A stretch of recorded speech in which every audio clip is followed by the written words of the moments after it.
Baik, Assalamualaikum warahmatullahi wabarakatuh. Nama semua, pada hari ini kita bertemu kembali di materi Kemuhammadian kelas 7. Pada hari ini kita akan membahas tentang bab 2, yaitu sejarah pendiri organisasi Muhammadiyah, yaitu Gajah Mada. Ada 4 tema, tapi sebelum itu kita akan review kembali tentang materi-materi sebelumnya. Tentang bab 1, sejarah berdirinya sekolah Muhammadiyah, ada 2 subtema bahasan, yaitu sejarah berdirinya sekolah Muhammadiyah serta perkembangannya. Sudah kita bahas, sudah kita lalui, dan sudah kita uji dengan ulangan harian serta tugas-tugas yang Pak diberikan. Kita lanjutkan kembali. Ini mengenai sejarah hidup dan kebudayaan tokoh Muhammadiyah.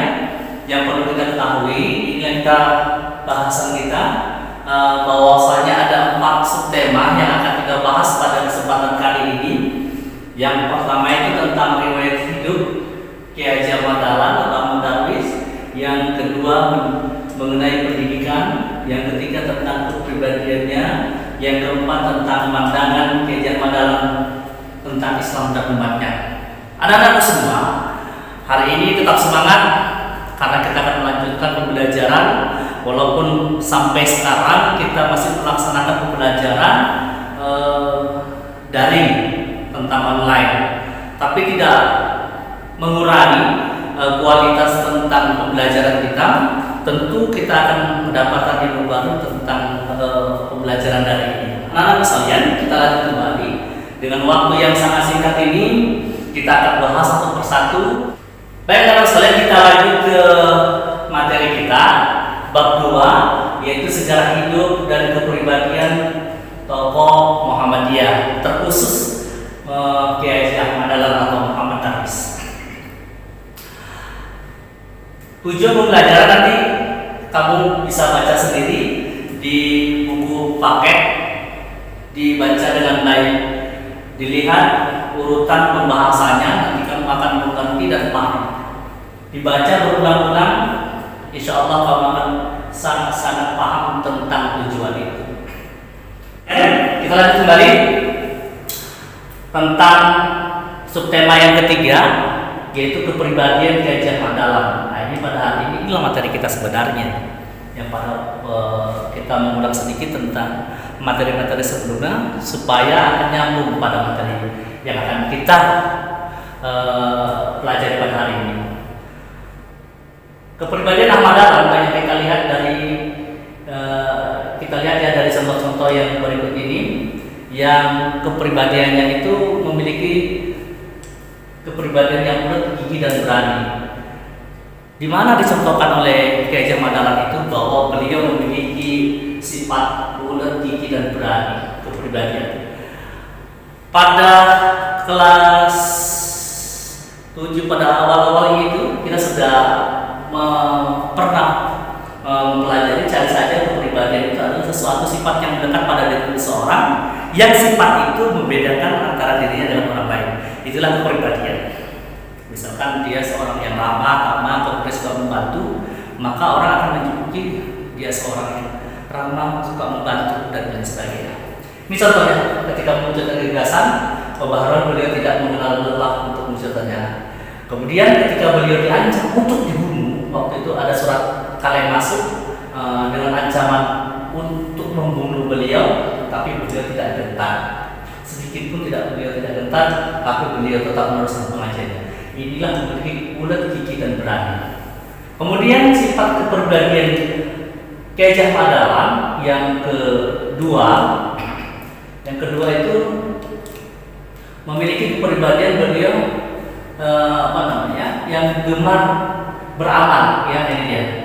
Mohon maaf, ini fokusnya tidak fokus di sini. Namanya fokus ini agak sedikit salah ya. Ini memiliki sifat sabar, ikhlas dan gemar beramal. Contohnya apa ini dia? Ketika beliau mendirikan sekolah standar sekolah atau sekolah dasar, itu beliau mendapatkan cobaan sangat luar biasa. Cobaannya itu memiliki kekurangan dana. Jadi dengan kondisi seperti itu, Kiai Haji Ahmad Dahlan bermusyawarah dengan istrinya untuk menjual barang-barangnya untuk melanjutkan pembangunan sekolahnya. Ini sangat luar biasa. Keikhlasan yang sangat luar biasa, kegemaran beramal luar biasa, yang memiliki percikan-percikan amalan-amalan dari Muhammad Rasulullah SAW. Kemudian yang ketiga, bahwa beliau ini memiliki sifat kepribadian yang supel. Supel itu bisa masuk kemana saja, dari kalangan kecil, kalangan orang cendekiawan, priai, orang besar, bahkan dengan non muslim pun beliau bisa mengkondisikan dirinya. Itulah yang disebut dengan supel. Supel itu bisa masuk ke arah mana saja, dia bisa membawa dirinya. Ini contohnya, beliau dapat bergaul dengan siapa saja, kalangan dan golongan, bahkan berbeda agama sekalipun. Baik itu bergaul dengan orang biasa, para kiai, priai, bangsawan, perantauan, bahkan para pendeta. Kemudian kita lanjutkan pada contoh berikutnya.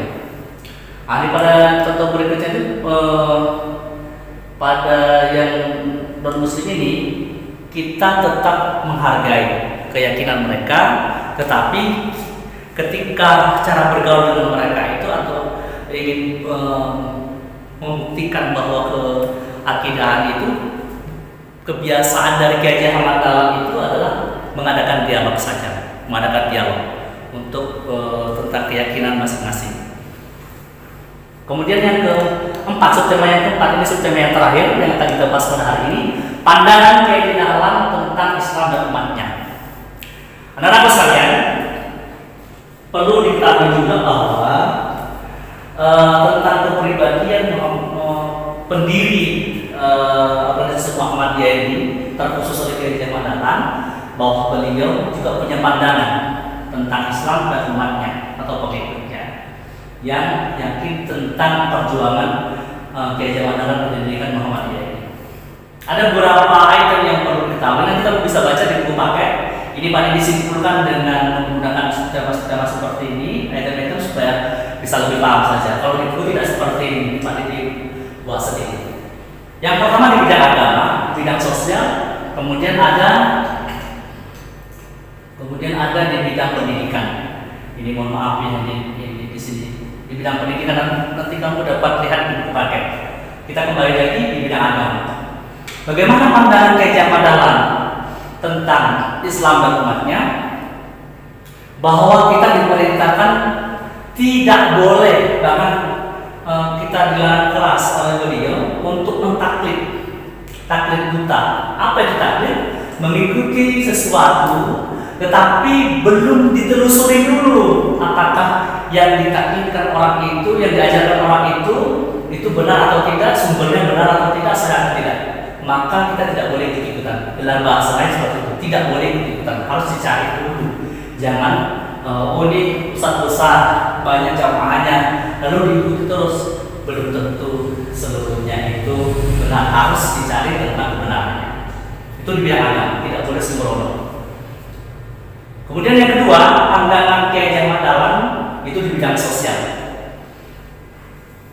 Anak-anak sekalian, organisasi Muhammadiyah ini itu banyak bergerak di bidang sosial, di bidang pendidikan. Contohnya di bidang sosial itu beliau adalah pelopor, pendiri rumah yatim, pendiri panti jompo, pendiri rumah sakit.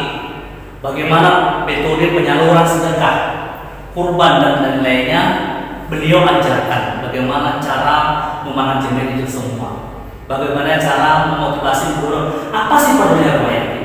Apa perlunya rumah sakit? Bagaimana penyaluran zakat menurut Islam? Maka beliau ajarkan di bidang sosial. Menambah sebuah pengetahuan bukan hanya untuk berbagi, tetapi juga sesuai dengan ajaran Islam. Anak semua yang ketiga, yaitu di bidang pendidikan. Nah, ini sangat luar biasa. Hari ini kita berdiri di sini, anak-anak semua sekolah memilih Muhammadiyah, itu tidak sama. Muhammadiyah bukan hanya di Indonesia, tapi go internasional. Yang di Indonesia namanya organisasi Muhammadiyah mulai dari tingkat ranting sampai tingkat pusat. Tetapi kalau Muhammadiyah di luar negeri namanya Muhammadiyah Istimewa. Itu banyak di belahan dunia. Dapat melihat dan dapat kamu cari di di Google lah gitu. Anak-anak saya, kita lanjut di bidang pendidikan. Bagaimana pandangan Kiai Ahmad Dahlan bahwa beliau menggagas pendidikan yang menyatukan ilmu agama dan pengetahuan umum. Ini adalah sebuah sejarah yang ketika itu Kiai Ahmad Dahlan menawarkan diri untuk menjadi seorang pendidik di Quick School Belanda, sekolah milik yang Belanda. Waktu itu yang diajarkan di sekolah Quick School yang Belanda itu hanya mengajarkan pengetahuan umum, tidak melibatkan pengetahuan agama. Mereka memisahkan antara pengetahuan umum dan pengetahuan agama. Mereka membedakan antara pengetahuan agama dan pengetahuan umum. Tetapi Kiai Jamadan tidak begitu, harus seimbang dia pengetahuan agamanya dan pengetahuannya. Dan itu digagas oleh beliau. Lalu bagaimana sih kebenaran ini yang kita sudah tadi sampaikan di bagian yang ketiga atau yang C? Bagaimana cara Kiai Ahmad Dahlan itu menghadapi non-Muslim? Beliau tidak memusuhi, tapi lebih menghargai dan dialog. Nah, sekalian, ini saja yang bisa kita sampaikan. Mari kita tutup. Tapi sebelum tutup, Pak Deni ingat kembali, baca kembali buku paketnya, ulang-ulang kembali. Insya Allah pada minggu depan kita hanya membahas tentang evaluasi tentang tugas-tugas dan UHA yang kebanyakan dari kita itu ada nilai-nilai yang cukup di bawah standar. Maka kita akan bahas pada minggu depan dengan judul evaluasi. Anak-anak sekalian, jadi dengan selesainya subtema yang keempat bagian di bidang pendidikan, maka selesai di bab 2 mengenai tentang sejarah pendiri organisasi Muhammadiyah Kiai Jamadan. Terima kasih, tetap semangat. Assalamualaikum.